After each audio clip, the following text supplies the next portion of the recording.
Hello and welcome everyone. Welcome to our channel.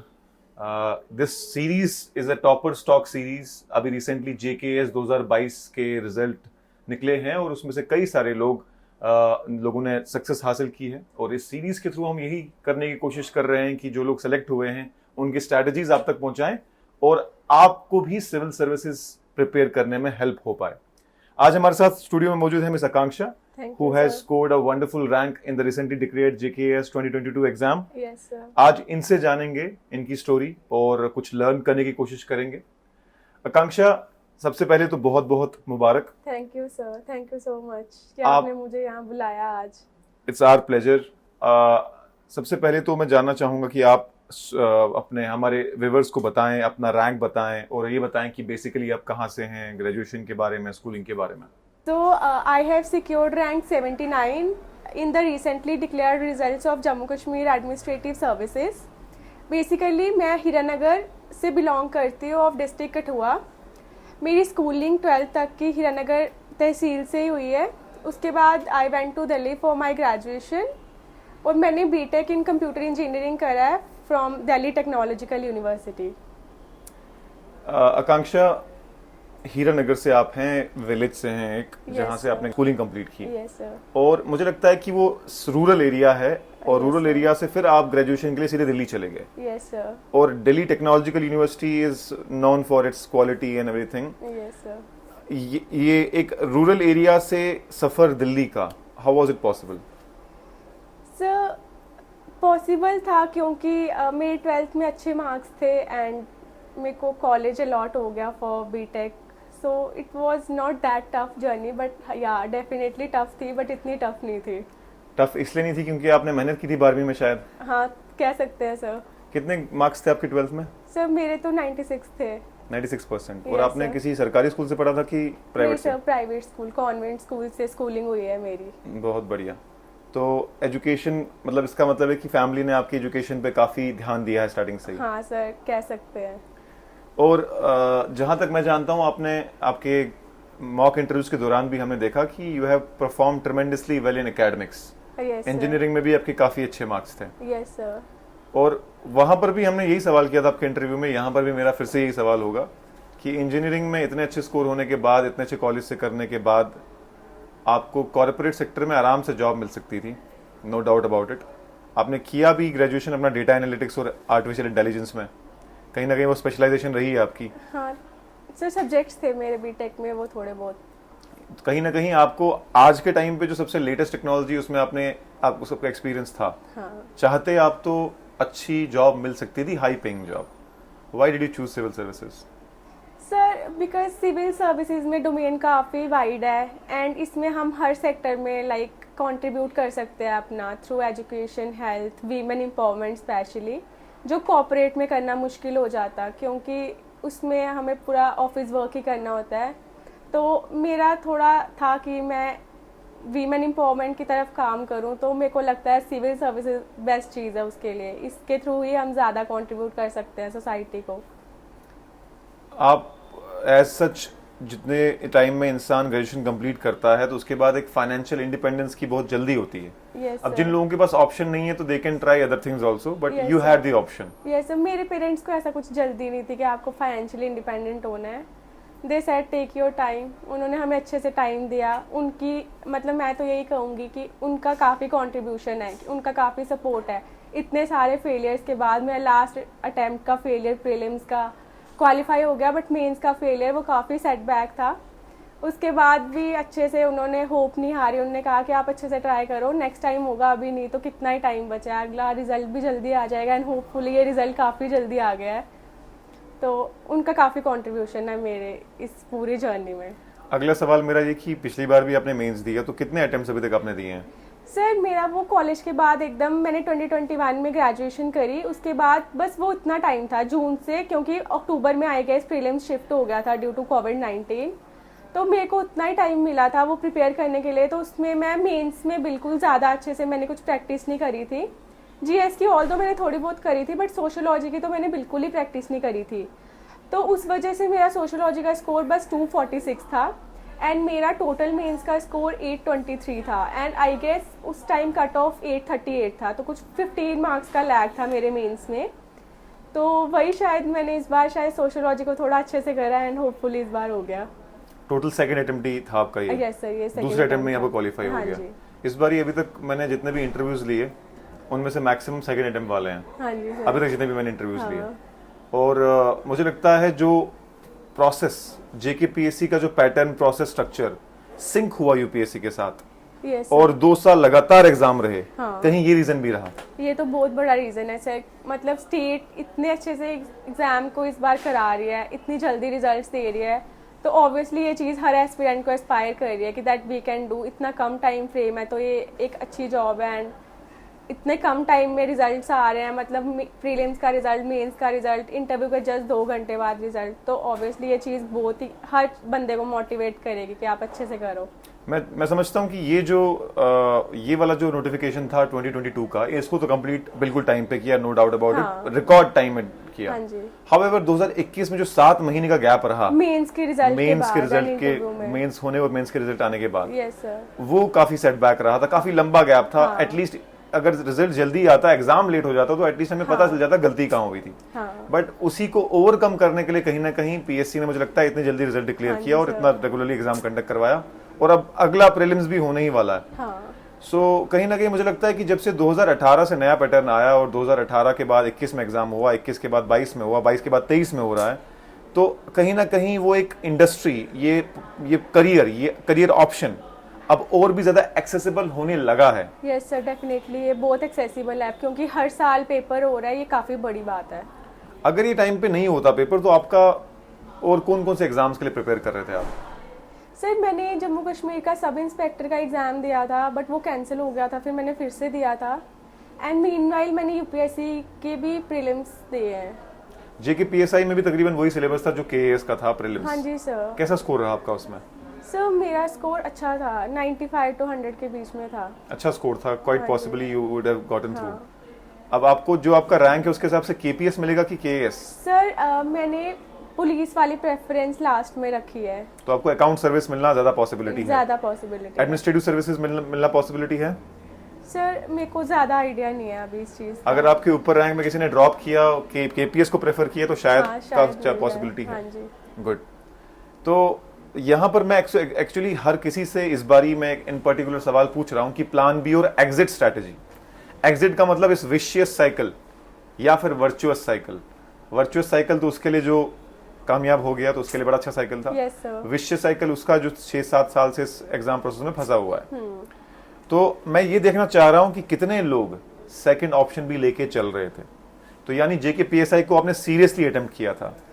Sir मैंने seriously attempt नहीं करा था, मतलब मैंने उसके लिए एज सच कोई भी स्पेसिफिक बुक नहीं पढ़ी थी, बस जो मुझे आता था मैं एज सच पेपर देने चली गई थी। क्योंकि केएस का पूरा सिलेबस था तो ऑब्वियसली आपको अलग से पढ़ने की जरूरत पड़ी नहीं। लेकिन अगर आपका हो जाता, क्या आप ज्वाइन करते? सर डेफिनेटली मैं ज्वाइन कर लेती। तो वहां से सिविल सर्विसेज और यहाँ से पुलिस सर्विसेज, तो मतलब ऐसा था कि अभी आपको जो जॉब आती वो आप ले लेते, हाउएवर सिविल सर्विस की प्रिपरेशन चलती रहती? बिल्कुल सर, बिल्कुल। मतलब वो तो अगर मेरे को अभी भी अकाउंट्स मिलेगा तो शायद फिर से पेपर दूंगी मैं।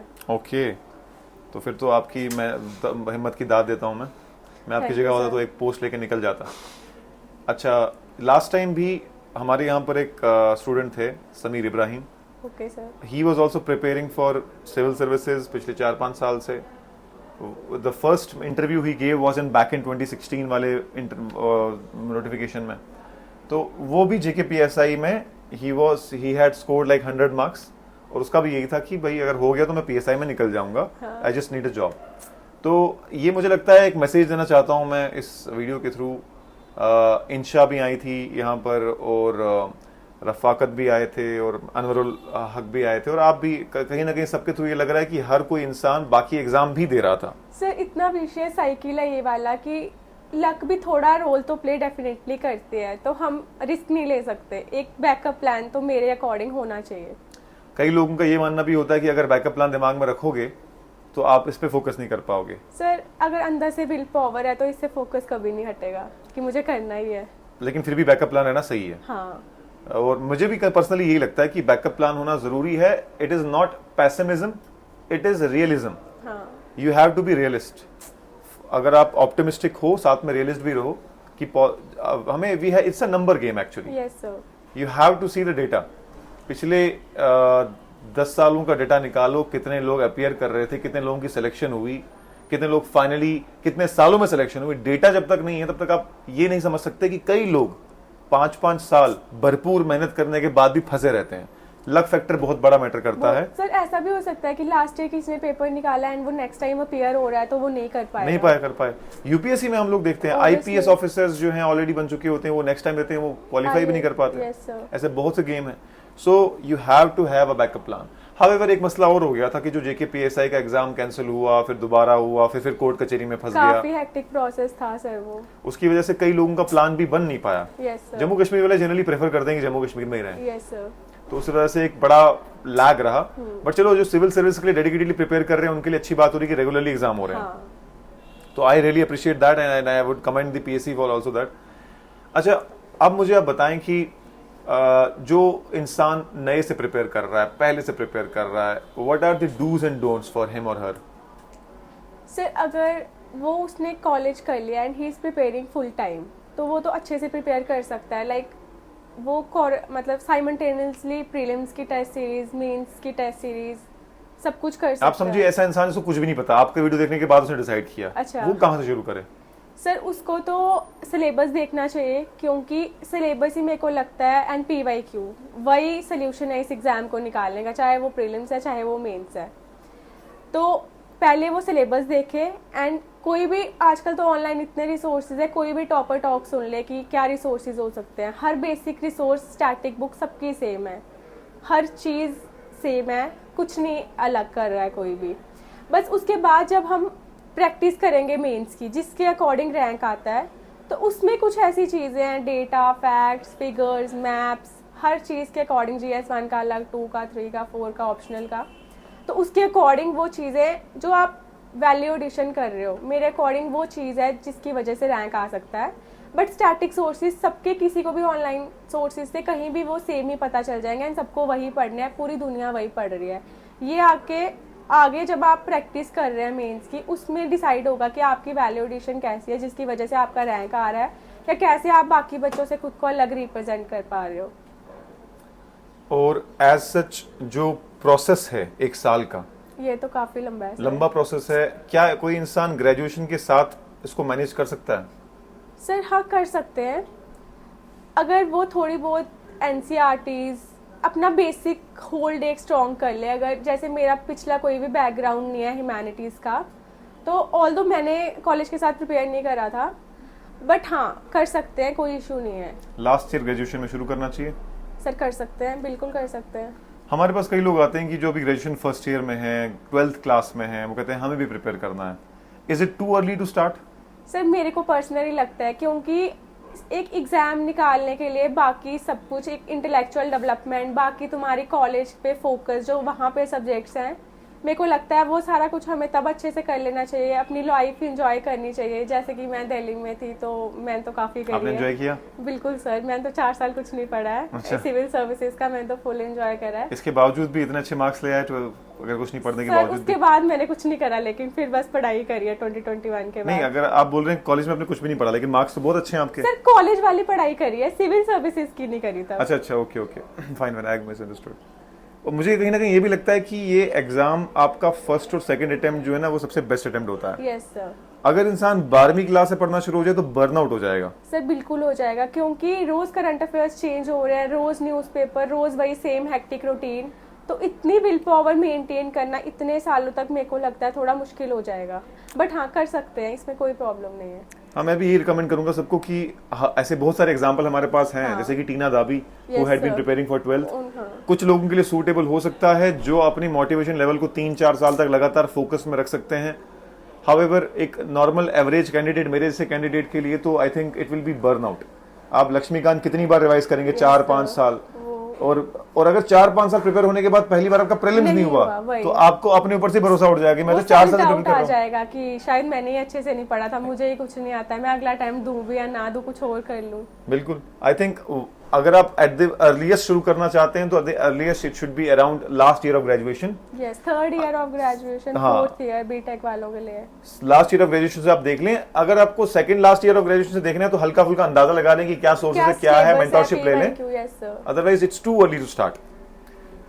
अच्छा आकांक्षा, आपका सिलेबस, आपके ऑप्शनल सोशियोलॉजी के बारे में बताइए। How did you choose it? कल रफाकत भी यहाँ पर आए हुए थे, उनका भी सोशियोलॉजी था, उन्होंने भी बताया। How did you make the selection की ऑप्शनल कैसे चूज करना चाहिए? सर मैंने तो PYQs देखे थे एंड सिलेबस देखा था एंथ्रोपोलॉजी का एंड सोशियोलॉजी का। क्योंकि why only anthropology and sociology? Sir इनके सिलेबस थोड़े शॉर्ट हैं एंड इनका मटेरियल काफ़ी अवेलेबल है एंड टॉपर्स काफ़ी इसमें से निकल रहे हैं, तो लाइक आपको गाइडेंस अच्छे से मिल जाएगी, like how to follow, how to write answer, mains answers. तो ये सब एनालाइज करके मेरे को लगा कि काफ़ी सारे टॉपर्स UPSC में आ रहे हैं, तो सोशियोलॉजी के साथ मैं कर सकती हूँ, जा सकती हूँ। एंड सोसाइटी के बारे में पढ़ना वैसे भी मुझे अच्छा लगता था कि लाइक रिलीजन, फैमिली, ये सारे सोशल इंस्टीट्यूशंस कैसे फंक्शन कर रहे हैं, हमारी डेली लाइफ की चीज़ें सोशियोलॉजी में हम पढ़ते हैं बेसिकली। बस वो कॉमन सेंस से थोड़ा सोशियोलॉजिकल जार्गन हो जाता है, बस इतना ही डिफरेंस है। एंथ्रोपोलॉजी सब्जेक्ट तो बहुत अच्छा परफॉर्म कर रहा था जब आपने स्टार्ट किया होगा, ये सबको ही पता था। Yes sir. तो एंथ्रोपोलॉजी क्यों लिया आपने? सर तब JKPSC के रिजल्ट्स नहीं थे जब मैंने सोशियो सेलेक्ट करा था, एंड उसके बाद जब मैंने वो एग्जाम दे दिया था 2021 वाला, उसके बाद वो रिजल्ट्स आए थे। नहीं, इनफैक्ट 2016 से लेकर 18 से लेकर हर एग्जाम में एंथ्रोपोलॉजी का बड़ा हैवी स्कोर रहा था। मतलब काफी सारे लोग, मैक्सिमम लोग सेलेक्ट एंथ्रोपोलॉजी मैंने JKPSC के बिल्कुल भी पिछले रिकॉर्ड्स नहीं देखे थे कि कैसा रिजल्ट रहा है, क्या है, तो मैंने तो बस वो जो टॉपर्स आ रहे थे, मटेरियल अवेलेबल था, PYQs देख के तो सोशियोलॉजी ले लिया था। ओके। इस एग्जाम में मुझे लगता है कहीं ना कहीं ये दिख भी रहा है। यस सर, कि 2021 वाले में दिखा था। नहीं, मैं कह रहा हूँ अब इस वाले 2022 में अभी तो इट्स टू अर्ली टू से, काफी पैरिटी दिख रही है, बिल्कुल दिख रही है सर। क्योंकि आगे पीछे जब भी हम देखते थे रिजल्ट तो मैक्सिमम एंथ्रोपोलॉजी दिख जाते थे, हर 10 में से 3-4 तो एंथ्रोपोलॉजी दिखते थे। एंथ्रोपोलॉजी, जूलॉजी, उर्दू, ये सारे कुछ ऑप्शनल थे जो काफी अच्छा परफॉर्म कर रहे थे लास्ट ईयर। लेकिन पिछले 4-5 सालों से तो एंथ्रोपोलॉजी का सिक्का था। हाँ। PSIR ऐसा है कि जैसे उसका रिजल्ट रहा है उसका वैसा ही रहा है, ना बढ़ा ना कम। और उर्दू आज से 10 साल पहले 2011-12 में बहुत हैवी हुआ करता था, बहुत सारे सिलेक्शन उर्दू से होते, तो बाद में लेकिन वो बहुत कम हो गए, अब उसका भी एवरेज ही रहा है। अच्छा ये बताइए कि एज सच कौन से स्किल सेट इनकलकेट करने की जरूरत है फॉर क्वालिफाइंग दिस एग्जाम? मैं पहले पर्सनैलिटी पे नहीं आता, कॉन्फिडेंस वगैरह उसको हम बाद में देखेंगे। कौन से skill set for written exam and prelims exam? Sir written के लिए तो मुझे लगता है प्रैक्टिस बहुत इंपॉर्टेंट है, जितना आप लिखोगे, क्योंकि उन चीज़ों को 20 क्वेश्चंस को टाइम फ्रेम में लिखना बहुत इंपॉर्टेंट है। क्योंकि मेरा GS3 में क्वेश्चन छूटा था, GS2 में मैंने कोशिश करी थी मैं पूरा कर लूँ, बट जो 15 मार्कर के 3 पेज थे उनमें 2 क्वेश्चंस में बस 2 पेजेस का ही लिख पाई थी। ऑल्दो मेरी बाकी क्वेश्चंस की क्वालिटी मैंने इंश्योर करी थी कि ठीक रहे, जो लास्ट में लिख रही हूँ वो ऑल्दो क्वालिटी डिटोरिएट हो जाए, बट फुलफिल पूरा पेपर करना इन इटसेल्फ इन 3 आवर्स, वो बहुत बड़ा टास्क है। तो एक तो स्किल सेट राइटिंग का इम्पॉर्टेंट है, क्योंकि ऐसे में भी आपको 2 ऐसे लिखने हैं, ऑप्शनल में भी आपको लिखना ही है। एंड प्रीलिम्स के लिए वही स्किल सेट MCQ सॉल्व करने का, कि हम ऑब्वियस है ये कि 4 ऑप्शंस में से हमें कभी भी वो 2 ऑप्शंस हमने पढ़े होंगे, 2 हमने नहीं पढ़े होंगे, तो वो चीज़ बार बार प्रैक्टिस करके कि 2 ऑप्शंस में से कौन सा एलिमिनेट होगा, इंट्यूशन से, बाकी प्रैक्टिस से, वो सब चीज़ें तो वैसे ही आएंगी, वो प्रैक्टिस का गेम है सर। मतलब आ गया ओवरऑल, एक तो जनरल स्टडिंग तो सबके पास है ही, यस सर, उसके बाद प्रैक्टिस वाया मॉक्स, बहुत इंपॉर्टेंट है सर ये तो। अच्छा ये बताइए कि पढ़ना कैसे है? आपने वो 3 इडियट्स का वो सीन तो देखा होगा। Yes sir. कि ये सब्जेक्ट आप मुझसे ज़्यादा बेहतर जानते हैं, बट मैं बताने की कोशिश कर रहा हूँ कि पढ़ना कैसे है। बहुत सारी बुक्स हैं, बहुत कुछ याद करने को है, बहुत रट्टा मारने को है, पढ़ाई का सही तरीका क्या है?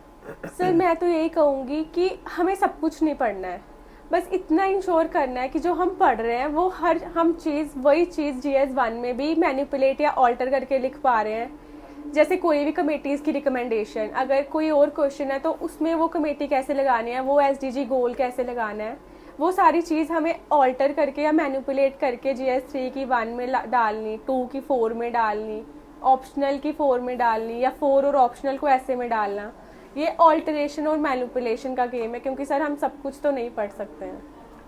अब जो लोगों को सिलेबस नहीं पता होगा उनको थोड़ा डिफिकल्ट हो रहा होगा समझने में, तो मैं आसान करके बता हाँ दूं। जी। आपके कहने का मतलब ये है कि अगर आपने सिलेबस के GS1 से इंडियन सोसाइटी का कंपोनेंट पढ़ लिया, हाँ जी, आपको ये स्किल सेट होना चाहिए कि उस कंपोनेंट को उठा के आप एस्से में भी कहीं यूज कर Yes, पाओ, sir. उस कंपोनेंट को उठा के आप सोशल वही same जस्टिस में चीज़। GS2 में भी यूज कर बिल्कुल पाओ, सर। उस कंपोनेंट को उठा के आप Optional एथिक्स में के use इंटीग्रिटी कर एंड लो। एप्टीट्यूड में भी यूज कर पाओ, बिल्कुल सर। और अगर पॉसिबल है तो ऑप्शनल में भी यूज Yes, कर पाओ। sir। यानी इसकी टोपी उसके सर।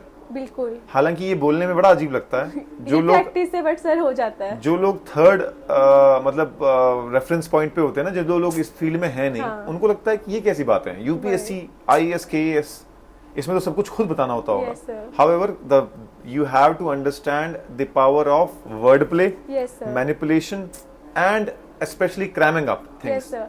एंड मैं सर एक बात ये भी बोलूँगी कि लाइक हमें इसमें एग्जामिनर को बिल्कुल, अगर हमने एक पॉइंट लिखा है तो उसको इतना पैरा में समझाने की कोई नीड नहीं है। उसका पॉइंट लिखा, उसका जार्गन लिखा, ख़त्म बात।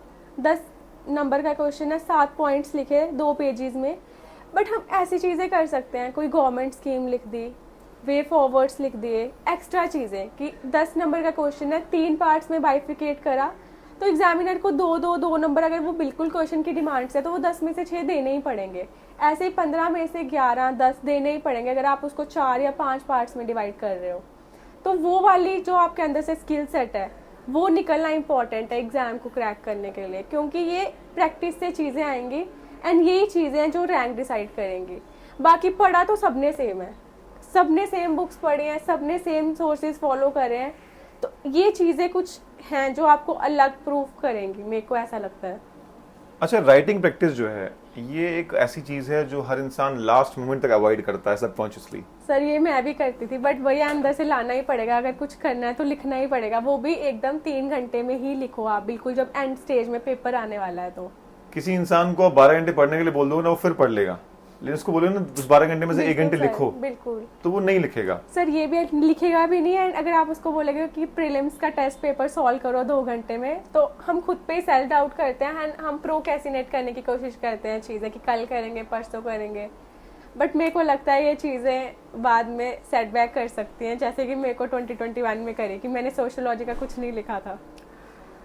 क्लास में अक्सर हम लोग बोलते रहते हैं कि राइटिंग प्रैक्टिस बहुत इंपॉर्टेंट है, आंसर लिखो, हम हर रोज चेक करेंगे, और बिल्कुल कुछ सर। कुछ लोग 1% 2% लोग लिखना शुरू करते हैं जो सीरियस हैं। हाउएवर 99% लोग नहीं लिखते।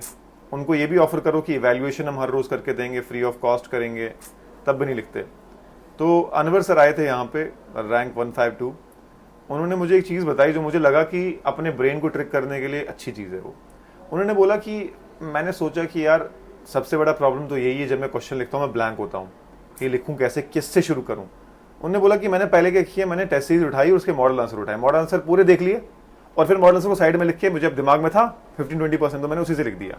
कहते शुरुआत मैंने वहाँ से की, पहले रट्टा मार लो मॉडल आंसर का, वही छाप दो अपने आप को ट्रिक करने के लिए। सर ये चीज़ मैं इलेबोरेट करना चाहूँगी। मैंने GS फोरकास्ट से कुछ नहीं पढ़ा था, मैंने विजन की टेस्ट सीरीज़ खरीदी थी 2021 में। मैंने उसके GS4 के सारे मॉडल आंसर्स पढ़ लिए थे, क्योंकि मुझे कोई आइडिया नहीं था कि कैसे लिखना है, इन्होंने केस स्टडीज़ को कैसे लिखा है, तो मैंने उसके मॉडल आंसर्स पढ़ लिए, एक बेसिक आइडिया लग गया, फिर मैंने GS4 की टेस्ट सीरीज़ लिखी थी। अच्छा, मतलब तो आपने भी कहीं ना कहीं ये ट्रिक अपनाई है। हाँ, GS4 में देखा जाए तो हम अपने सबकॉन्शियस को ना अंडरस्टैंड करना बड़ा जरूरी है किसी भी बिल्कुल ऐसे सर। टास्क के लिए विच सीम्स इम्पॉसिबल। बिल्कुल सर। सबकॉन्शियस एक बुक है, the power of your subconscious mind, मुझे उनके ऑथर का नाम अभी याद नहीं आ रहा, he talks about in detail. हालांकि जब मैंने पहली बार वो बुक पढ़ी मुझे लगा ये सब कुछ तो मुझे ऑलरेडी पता है। However he still points out to a lot of things जो आप अपने रियल लाइफ में प्रैक्टिस करो उसमें फर्क पड़ता है। और कहीं ना कहीं हम सिलेबस में पढ़ते हैं यस सर। सबकॉन्शियस और कॉन्शियस के बारे में, एटीट्यूड एंड एप्टीट्यूड के बारे Yes, में। sir. मुझे लगता है कि we have to understand how to trick ourselves, our brains to do something which doesn't seem as good. Yes sir. वो डोपामाइन डिटॉक्स जो है, जो शॉर्ट फॉर्म में हमको ग्रेटिफिकेशन चाहिए, ये लॉन्ग फॉर्म वाली ग्रेटिफिकेशन में आना जरूरी Yes, है। sir. सो जो लोग भी प्रिपेयर कर रहे हैं या फिर कोई भी ऐसा टास्क करना चाह रहे हैं जो आप खुद को, आपको इंटरेस्ट नहीं लगता, बोरिंग लगता है, तो आप वेज ढूंढे वो कि वो कर ले, कैसे भी कर ले बस। एग्जैक्टली वो आपको सबकॉन्शियस माइंड का समझना बड़ा जरूरी है। अच्छा, और बताइए कुछ आपका एक्सपीरियंस के बारे में, मतलब what did you gain from this exam apart from your selection, वो तो आपने गेन कर दिया। सर ये what exactly change, how this exam changes you? Sir बिल्कुल चेंज है, क्योंकि अगर अभी मैं कोई भी बुक उठाऊंगी तो मुझे बेसिक नॉलेज हर चीज़ की है, either it is psychology, sociology, मतलब पॉलिटिकल साइंस या लॉ की कोई बुक, कॉन्स्टिट्यूशन, इकोनॉमिक्स जो मैंने बचपन से कभी अच्छे से नहीं करा है, तो मतलब इस एग्ज़ाम की वजह से आपको इतनी इतनी नॉलेज हर चीज़ की आ जाती है, तो आप कुछ भी और भी पढ़ोगे तो वो आपको समझ आएंगी चीज़ें, आप मतलब एक वाइडर डोमेन से चीज़ों को एनालाइज कर पाओगे। और कहीं ना कहीं ह्यूमिलिटी और मैच्योरिटी भी आ जाती है। बिल्कुल सर। इंसान को समझ में आता है कि हम एक मतलब एट अ कॉस्मिक स्केल इतनी We are a- patience, will power, ये सारी क्वालिटीज एकदम बंदे में कूट कूट के भर जाती है एग्जाम के बाद। मतलब ऐसा लगने लगता है कि we are very small in the larger Yes, scheme of the sir. Game, है ना। बिल्कुल। और कहीं ना कहीं मुझे लगता है कि इंसान बहुत लिबरल बनने लगता है। जो हमने अपने प्रेजुडिसेस फेस किसी पर्टिकुलर कम्युनिटी, किसी पर्टिकुलर रिलीजन या किसी पर्टिकुलर लोगों के खिलाफ रखी होती है, वो शेड होने लगते हैं। Yes sir. हर किसी से एम्पैथी आने लगती है। Yes sir. So that is one of the best things I have learned from this process, although I have not qualified the exam. However, I still believe that I gained a lot of things from this Yes, field, sir. and वो मैं अपने daily life में बहुत applicable करता हूँ. I have a wider perspective of things. और कहीं ना कहीं जो भी इंसान इस फील्ड में है, अगर उसने कायदे से मेहनत की है, so it's not lost. नहीं सर, बिल्कुल नहीं। चाहे सिलेक्शन हो या ना हो. बिल्कुल सर। However, ये बात जरूरी है, you should know when to exit this cycle. Yes sir. अगर आप इस साइकिल में लगे रहे तो ऐसा हो सकता है यू फाइंड योरसेल्फ कि आप 6-7 अटेम्प्ट में और अभी भी क्वालिफाई नहीं यस हो। सर, बिल्कुल हो सकता है। अब आप मुझे ये बताइए कि what is next for you. आप क्या यूपीएससी के लिए भी प्रिपेयर करेंगी अभी, या फिर अब ज्वाइन करके अब शुरुआत करना है कि अब तो होगा इंसाफ? नहीं सर, मैं कोशिश करूंगी यूपीएससी भी देने का आगे। कोशिश या फिर सीरियसली अटेम्प्ट करना चाहती हैं, या फिर अब लग रहा है कि नहीं for sir, now it is enough? अभी कुछ भी डिसाइड नहीं करा है मैंने। अभी I will take my time and then I will decide कि अच्छे से क्या करना है आगे। मैं ऐसे बहुत से लोगों को जानता हूं जिन्हें यूपीएससी 3-4 बार लिखा, उसके बाद अचानक उनका केएस हो गया and they were very close. जैसे होता है ना कि पिछली बार आपने मिस्टेक की, इस बार रेक्टिफाई की, आप इन हो गए। वहां पर भी वैसा ही था, यूपीएससी में उन्होंने कुछ मिस्टेक्स की, रेक्टिफाई की, अब बस इन होने वाली बात थी। हाउएवर केएस में आने के बाद थोड़ा बहुत लेड बैक एटीट्यूड आ गया and they didn't even appear for the exam.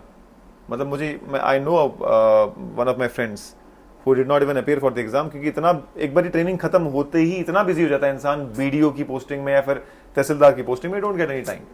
So I think you have the potential, you have wonderful academics, you should think for that also. आपकी सिस्टर भी, ट्विन सिस्टर भी appear कर रही हैं। Yes sir. और उनका इस बार interview call नहीं आया। Yes sir. और मुझे लग रहा है कि अब अकाउंट सर्विस अगर आपको मिला तो आप दोनों दोबारा एग्जाम दोगे। हाँ सर, पॉसिबिलिटी है। You have every right, if you have the merit, तब आपको ये नहीं कह सकता कि भाई ऐसा है वैसा है। भाई open, it's a free country, you have your every right to appear again. अच्छा, as far as the motivation level is concerned, अपने आप को फोकस्ड और मोटिवेटेड रखना और इतने number of hours per day basis पे देना, it is not everyone's cup of tea. Sir बिल्कुल भी नहीं है। तो कैसे अपने माइंड को मोल्ड करें और वो लॉन्ग आवर्स ऑफ स्टडी बनाएं और वो फोकस लाएं? सर मेरा तो खुद ही ये था कि हर तीसरे दिन डीमोटिवेशन होता है, क्योंकि सारे दोस्त कॉर्पोरेट सेक्टर में and they are earning good money. तो रोज उनकी मनी सुन सुन के मेरा तो ये था, Akanksha what are you doing here, क्यों ही आई है, क्या कर रही है। इतना फेलियर, एकदम कुछ हो ही नहीं रहा था। यूपीएससी में फेलियर पे फेलियर, इसका मेंस नहीं हुआ, तो मुझे लग रहा था होगा ही नहीं शायद। तो मोटिवेशन लेवल एक रखना बहुत इम्पोर्टेंट है। सर एज यू सेड कि मेरी ट्विन सिस्टर है, तो हम काफ़ी एक दूसरे को, जिस दिन मेरी मोटिवेशन कम हो जाती थी वो मुझे कहती थी पढ़ ले शायद कुछ हो जाएगा, एंड जब वो नहीं पढ़ती थी मैं उसको कहती थी कि पढ़ ले, मूवीज़ कम देख, शायद कुछ हो जाएगा। तो शायद हमारे लिए ये चीज़ वर्क करी है। इनफैक्ट यानी आपकी सिबलिंग का इम्पोर्टेंट रोल रहा है, क्योंकि आप सारे प्रिपेयर करे थे साथ में। उन्होंने भी इंजीनियरिंग वहीं से की है जहाँ से आपने की? Yes sir. वैसे एक चीज अच्छी होगी आपके साथ कि अलग अलग बैच में आप लोग आ गए। अब कभी मन किया तो आप उनकी जगह आप जा सकते हो। मान लो वो केपीएस हैं तो बीच में आपने यूनिफॉर्म डाल दी तो केपीएस बन गए हैं, और कभी वो केएस बन गए। अब डिफरेंस आ गया है, ऑल्दो हम आइडेंटिकल ट्विंस है बट अब डिफरेंस विजिबल है। मुझे तो नहीं लगता सर, थोड़ा बहुत है अब। मुझे लगता है उतना डिफरेंस कवर अप किया जा सकता है प्रॉपर क्लॉथ से और बाकी चीजों से। आई एम जस्ट किडिंग, मतलब डोंट टेक इट सीरियसली। तो क्योंकि अगर मैं ऐसी चीज सजेस्ट करूंगा तो मेरे ऊपर भी केस हो जाएगा। I am just kidding. अच्छा, जहां तक बात की जाए यूपीएससी और केएएस की, आपकी नजर में कितना क्लोज ये एग्जाम आ चुके हैं from the perspective of level of examination, structure of examination, हर चीज सेंस में? सर हर चीज़ में ये एग्ज़ाम बहुत क्लोज है यूपीएससी के। अगर आप 2021 का प्रीलिम्स देखोगे तो उसमें कुछ क्वेश्चंस साइंस के थे एनसीईआरटी से, बट अगर आप 2022 का प्रीलिम्स देखोगे तो यू विल एनालाइज कि वो एकदम सिंक है यूपीएससी के प्रीलिम्स से। बिल्कुल ऑप्शंस, क्वेश्चंस का लेवल, करंट अफेयर्स, स्टैटिक, वो बिल्कुल चीज़ें सिंक कर रही हैं। जो मेंस की है उसमें भी बिल्कुल सेम है कि अगर 19th एंड 20th क्वेश्चन वो GS3 में इंटरनल सिक्योरिटी का होता है, यहाँ पे भी वही है। मैं तो यही कहूँगी कि एग्जाम का पैटर्न, मैं तो कहूँगी कि 99.99% बिल्कुल सेम है prelims as well as mains का। और मतलब अब बस एग्जाम डेट होना सिंक रह गया है। यस सर, वो यही चीज़ है कि जैसे अभी इन्होंने जो पिछला दिया था डेट जुलाई का, अगर तो उसमें हो जाता तो काफी सिंक हो जाता। काफी सिंक हो जाता, क्योंकि अभी मेंस है यूपीएससी का एंड देन प्रीलिम्स है जेकेपीएससी का। तो मेंस से पीएससी में प्रीलिम्स में फेज में शिफ्ट करना, ऑल्दो बीच में थोड़ा गैप है, बट अगर ये कम होता तो मुश्किल हो जाता, बट ऑल्दो अभी थोड़ा गैप है तो मेरे को लग रहा है ये ठीक है। और मुझे लगता है उससे जम्मू कश्मीर में यूपीएससी लेवल में रिजल्ट्स भी ज्यादा आने की पॉसिबिलिटी है। बिल्कुल सर, बिल्कुल बहुत ज्यादा पॉसिबिलिटी है। मुझे याद है 2016 में जो नोटिफिकेशन आई 257 पोस्ट थी आई गेस केएस की, तो I was appearing for UPSC mains that time.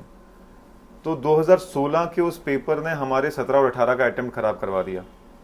16 में नोटिफिकेशन निकली, 17 में प्रीलिम्स हुआ, फिर प्रीलिम्स हुआ तो उसकी आंसर की में कुछ गड़बड़ हुई, फिर दोबारा से प्रीलिम्स का रिजल्ट निकला, फिर फरवरी में 2018 में मेंस हुआ, फिर वो दोबारा कैंसिल हो गया कोर्ट केस की वजह से, फिर दोबारा मेन जुलाई में हुआ। तो इतना ज्यादा उस 2 साल उस एग्जाम ने परेशान किया और हर कोई इंसान सीरियसली भी ले रहा था, बिकॉज 257 पोस्ट थी, बहुत देर बाद इतनी पोस्ट आई थी। तो उस टाइम तो बहुत ज्यादा नुकसान हुआ बड़े सारे लोगों का। और उन्हीं सालों में अगर आप ऑब्जर्व करोगे तो बहुत कम रिजल्ट्स रहे हैं यूपीएससी में जम्मू कश्मीर से, क्योंकि सारे लोग इसमें बिजी हो गए, good people who could not qualify UPSC. So अब मैं रिक्वेस्ट करूंगा पीएससी से, साथ बाकी सब चीजें तो हो चुका है, yes sir, the exam should be synced. अगला एग्जाम एटलीस्ट यूपीएससी प्रीलिम्स के 15 दिन में हो जाना बिल्कुल चाहिए। सर, 1 हफ्ता 15 दिन, क्योंकि उस टाइम पे पूरा फेज ही प्रीलिम्स का बना होता है, इधर करंट अफेयर्स, एमसीक्यू सॉल्व, वो सारी चीजें सिंक में होती हैं। तो ये बिल्कुल बेस्ट चीज है अगर ये 15 दिन में ही चीजें हो जाएं यूपीएससी के प्रीलिम्स के बाद। और अगर ये हो गया तो मैं रिक्वेस्ट करूंगा गवर्नमेंट से कि जेके एसएसबी के एग्जाम भी जेके पीएससी ही करवाए, Yes, क्योंकि sir. ऑलरेडी बहुत ज्यादा डिले हो चुका है।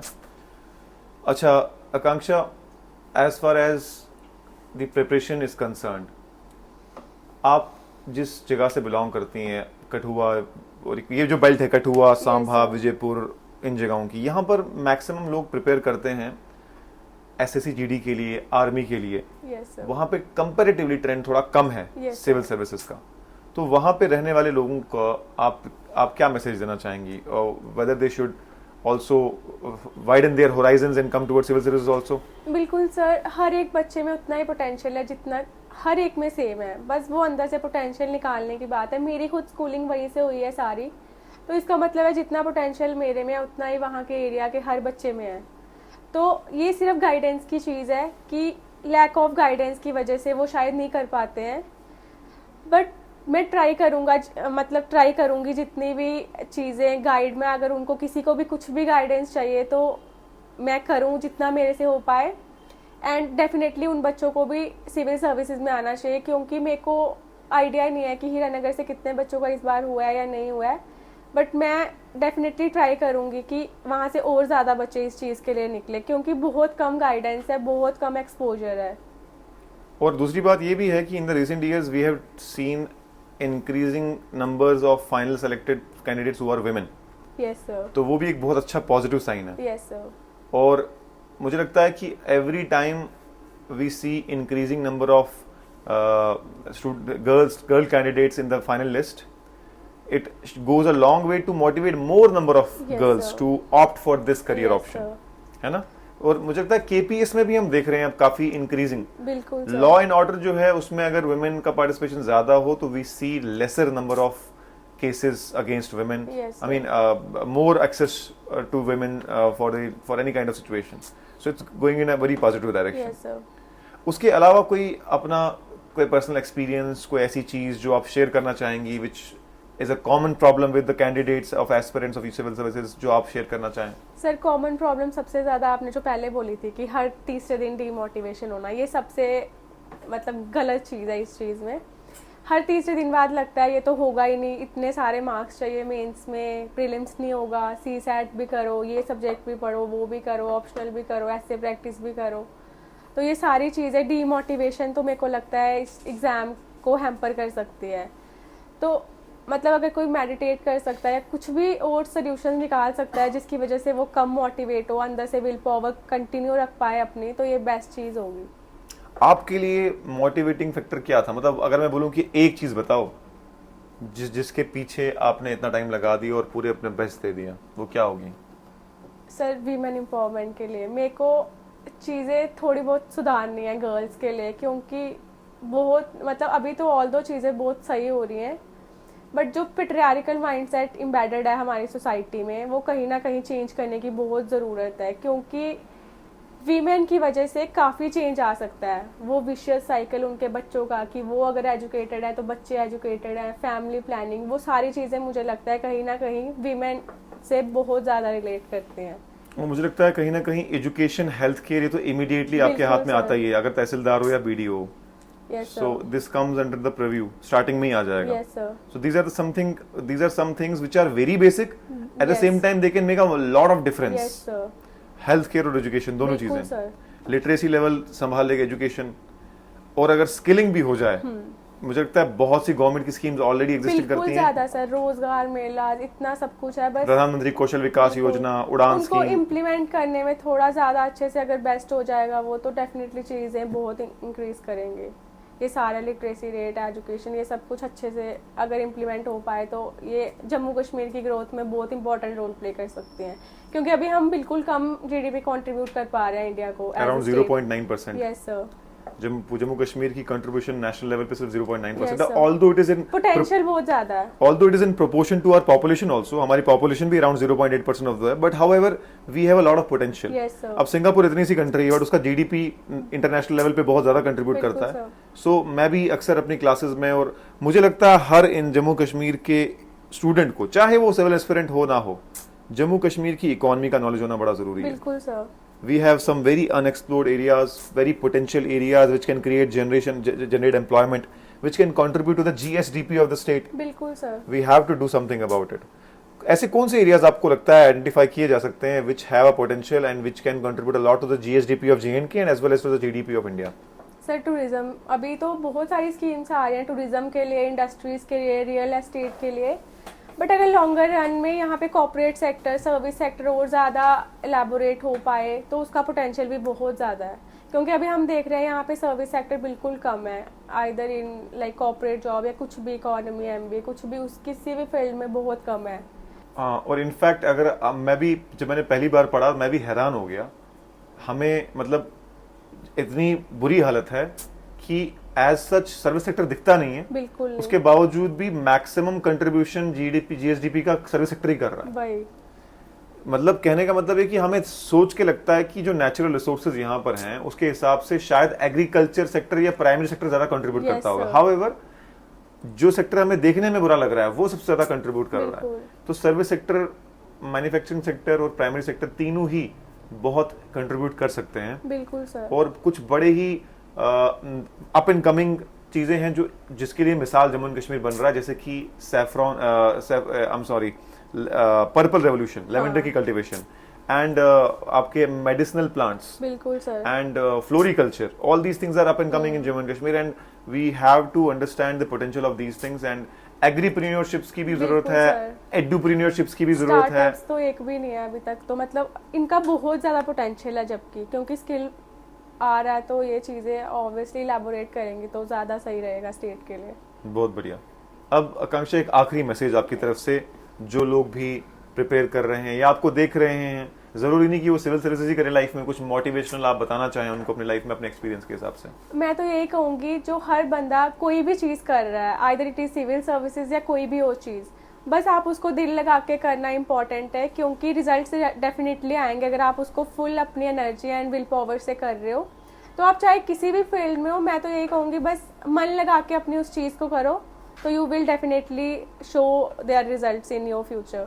यस, पर्सनालिटी डेवलपमेंट बहुत इंपॉर्टेंट चीज है, बहुत। तो how did you inculcate that skill set, और जो अपने अंदर एक सिविल सर्वेंट एस्पिरेंट को लाने चाहिए?